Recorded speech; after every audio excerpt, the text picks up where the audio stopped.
Hello, everybody, and welcome to another episode of the Footie Femme Fatale podcast. Today, I'm going to talk to you about all of the end of season drama of season 2024-2025 and what else is still left to come before we go into the summer and look forward to the Euros. So stick around. Turn the volume on for a woman's football show. You're listening to Footie Femme Fatale, a women's football podcast. All right, so the first thing we're going to talk about is the footy matches of the month. So the biggest match that I actually attended all the way in Lisbon was the UEFA Women's Champions League final between Arsenal and Barcelona. There was a lot of drama on the field, off the field, meaning it was such a tight race. I was there surrounded with the Barcelona fans. I'll insert a little picture here so you can see, how much Barcelona fans there were actually around me, which is also why it was a bit awkward at the end when Arsenal won, and me being a neutral fan, I was happy that Arsenal won. I wasn't upset that Barcelona lost, but at the same time, I could feel the depression of everyone around me being upset that Barcelona won and didn't take a back-to-back third consecutive title this year. But Arsenal won. This is the second time they won the Champions League. In 2007, they won the first Champions League, and they're the only English club that now have two Champions Leagues to their title. Just want to especially mention Mariona. She is obviously been at the Barcelona squad in previous seasons. So she actually won with Barcelona 3 times the Champions League, and now won it with Arsenal for the 4th time. So the first time for Arsenal, but the 4th time for her. So big congrats to her as well. Another cup drama then in other matches that we haven't forgot about. There was also cup drama, meaning the end of the season, the cups, any club could take in and take the cup. Biggest upset was Paris FC winning against PSG, Paris Saint-Germain, after penalties. So that was quite a tight game in the Paris derby, and Paris FC took the win. Chelsea won another cup this year, so that's 3 cups for them. The Women's Super League, the FA Cup, and the Super Cup. This time they won against Manchester United 3-0. Juventus in Italy also had a double. They won the league, but also won the cup against Roma 4-0. And then FC Twente also won a double. They got the league and then they won the cup as well against PSV. In general, the league winners aren't that different. You've already heard me saying last time I also mentioned FC Bayern Munich, who won the cup and the league as well. We have in France, we have Olympique Lyon, who won the final against PSG again. So PSG is not having a good time. To win the French league again. Then we have FC Twente, who won the league in the Dutch Eredivisie. Also, not the first time they won, but definitely worth mentioning because that was a really tight one. Juventus, as I mentioned already, in Portugal. I know I don't really mention Portugal that much, but Benfica won the league there. And then Chelsea, I already mentioned, they won 3 things, but not the Champions League. So very much dominating the European scenes, and I'm curious to see how the next season will go. Just a quick mention then as well that I want to highlight a new tournament, so the World's Sevens football.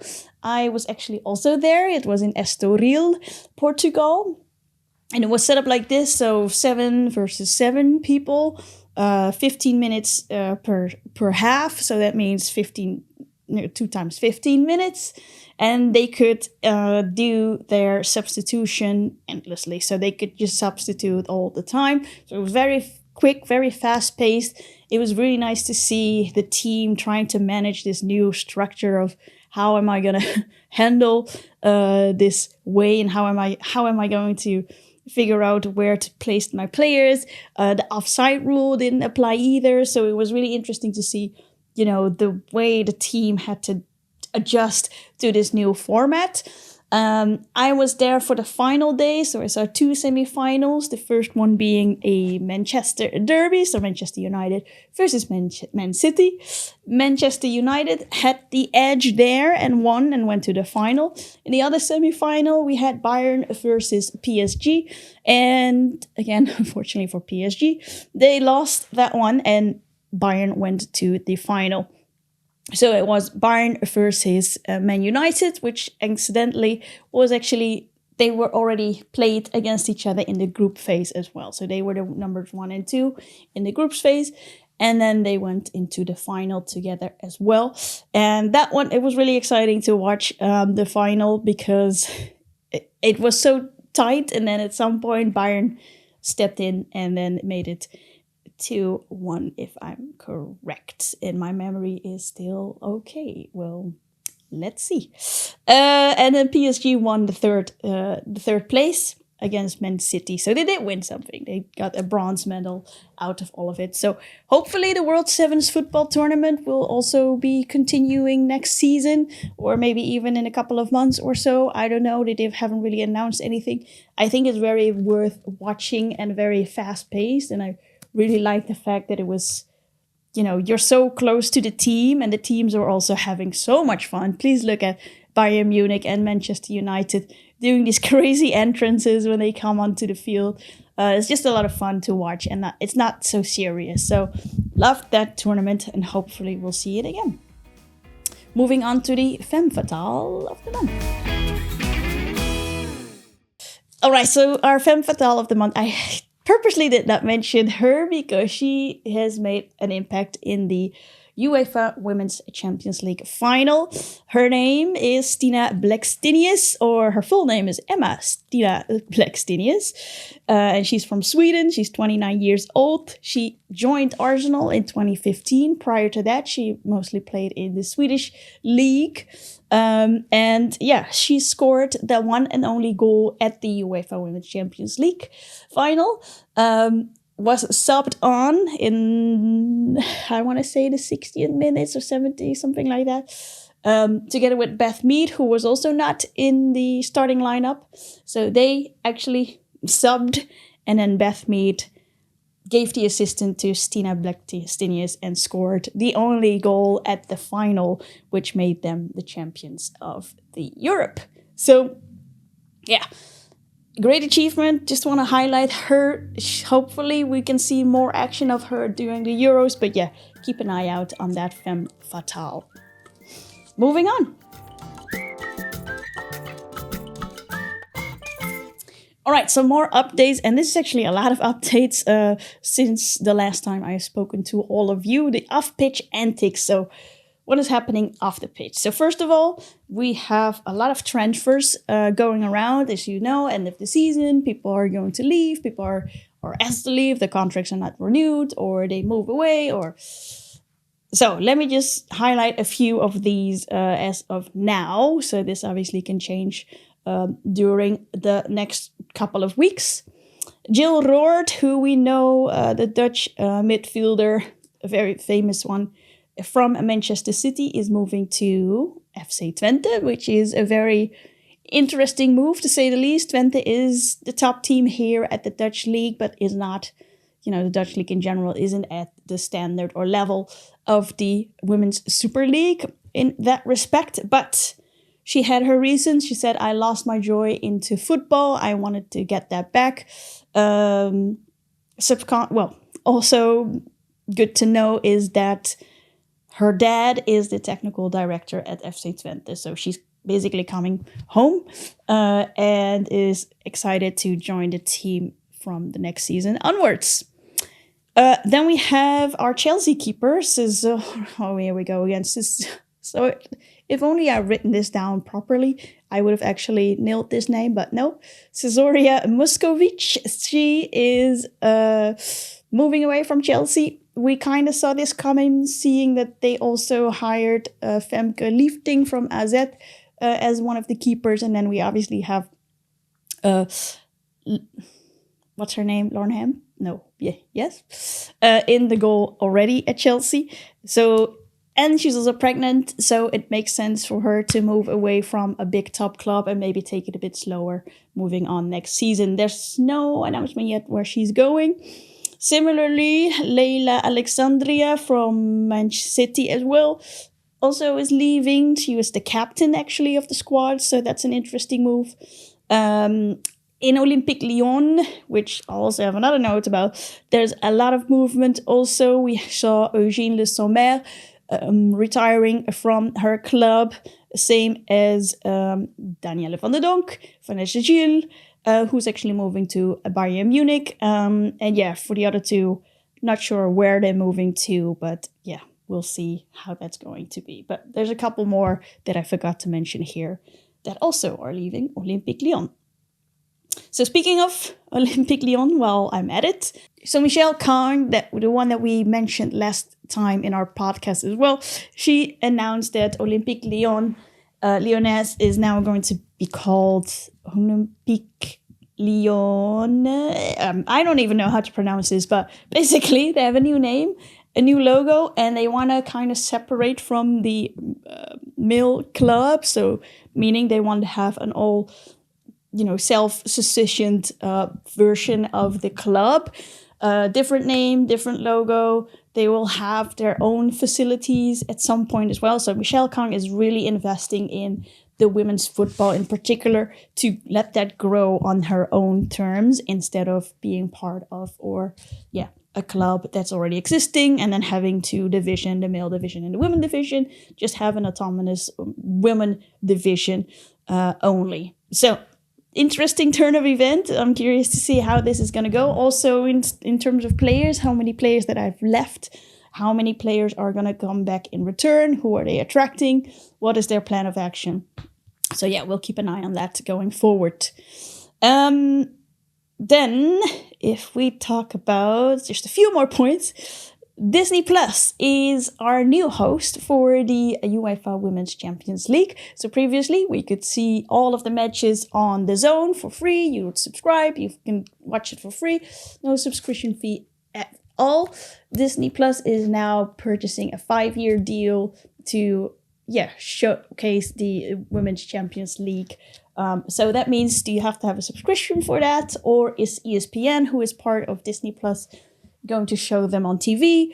What's the deal here? Let's see how this is going to evolve. But interesting move there. Disney Plus is also investing in women's football, so that's good news overall. Before we move on to the last point, just a quick note that Mary Earps, now we're talking about more of the international window that's approaching. Mary Earps was the goalkeeper of the England squad. She won the Euros with England and lost the final with England as well. She's stopping internationally as a footballer, meaning she'll only play at the club level where she plays at PSG.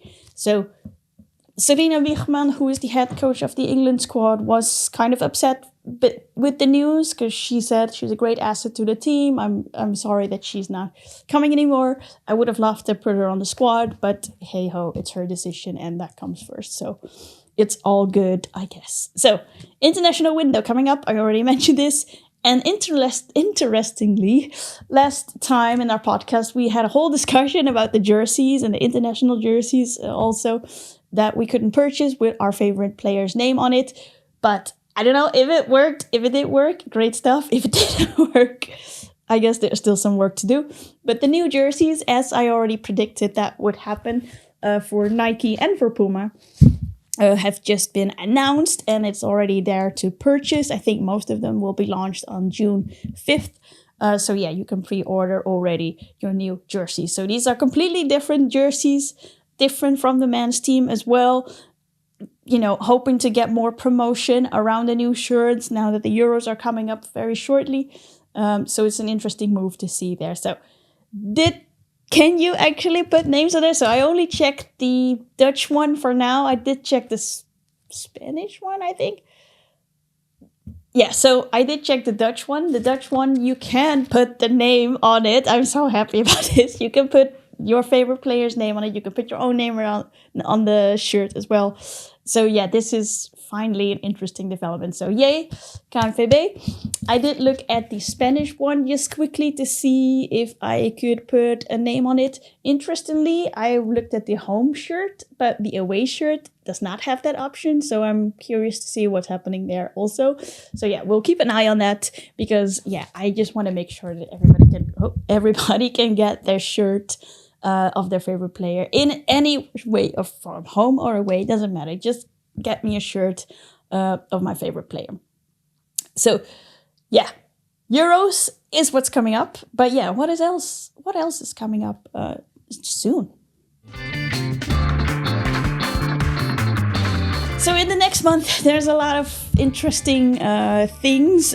First of all, tonight, if you're watching this, if I'm fast enough with my editing, let's see, hopefully. The Nations League will kick off, the last window before the final stages of that tournament. So there's 2 matches left for each group. And we'll see, all of the winners in the Group A pool or groups will go to the finals, which will be held in October. But yeah, so tonight, watch your TV. I think the first match starts at 8:30 Central Eastern Summer Time. But yeah, many much more I can't talk anymore. Many more matches to look forward to. So all of these matches are obviously in preparation of the Euros, which will happen in July, and I'll be there in Switzerland, which brings me to this question. If you want to be involved in the Euros special that we're doing, the Footie Femme Fatale Euros special, then please let me know in the comments below or send me a message if you know me privately. If not, we want to do a rundown of all of the countries that are participating, see which or what countries are favorable to win. What does the data say? Let's put it like that.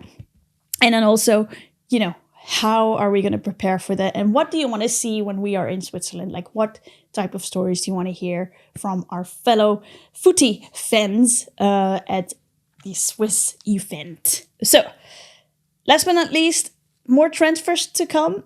Question mark. Obviously, there's a lot of transfers going around now. There's people negotiating, all of that jazz.